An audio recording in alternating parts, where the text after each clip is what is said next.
26 octobre 2020, date historique qui restera à jamais gravée dans les têtes des Haut-Katangais dans les domaines industriels. Elle marque en effet l'inauguration du four à chaud au quartier Kampompi dans la ville montagneuse de Likasi. Cérémonie qui s'est déroulée en présence du vice-gouverneur du Haut-Katanga, Jean-Claude Kamfwa-Kimimba, représentant du gouverneur Jacques Tiaboula-Katoué empêché, aux côtés du ministre national de Mines, Willy Kitobo, et présidée personnellement par le ministre national de l'Industrie, Julien Paluku. Les membres des gouvernements provinciaux du Haut-Katanga et du Lualaba, ainsi que les bureaux de l'Assemblée provinciale du Haut-Katanga, ont rehaussé également de leur présence cette cérémonie. À l'occasion, quelques allocutions ont été enregistrées, parmi lesquelles celle du numéro 2 de la province. Jean-Claude Kamfwa-Kimimba a, au nom de l'autorité provinciale, loué l'initiative visant la création d'emplois en favorisant la main-d'œuvre locale avec comme objectif contribuer à la stabilité de l'économie nationale et provinciale.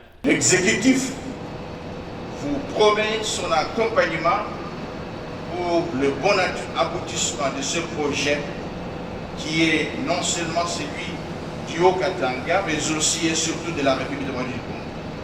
Excellences, honorables, mesdames et messieurs, nous ne saurons clôturer notre propos sans demander aux uns et aux autres, en dépit de l'abondance de leurs occupations, de s'approprier le projet pour que définitivement nous puissions, tant soit peu, résoudre la question de l'emploi dans notre province et dans notre République.